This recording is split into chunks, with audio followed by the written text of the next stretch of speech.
தென்காசி மாவட்டம் கடையநல்லூரில் நகை கடைக்கு வந்த மூதாட்டி இடுப்பில் மறைத்து வைத்திருந்த போலி நகையை எடுத்து பாலித்தீன் கவரில் வைத்துவிட்டு 32 கிராம் தங்கச் செயினை திருடிய சிசிடிவி காட்சி வெளியாகியுள்ளது.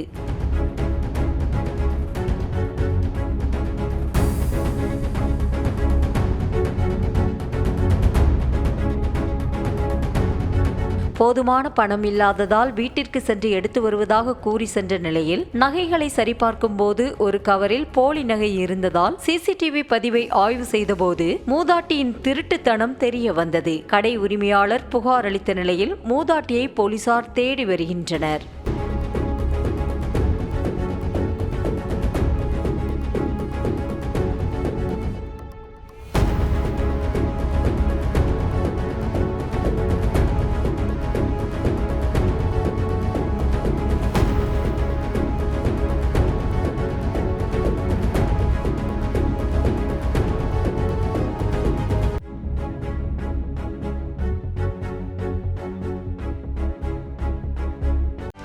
செய்திகளை உடனுக்குடனும் துல்லியமாகவும் தெரிந்து கொள்ள சப்ஸ்கிரைப் பண்ணுங்க.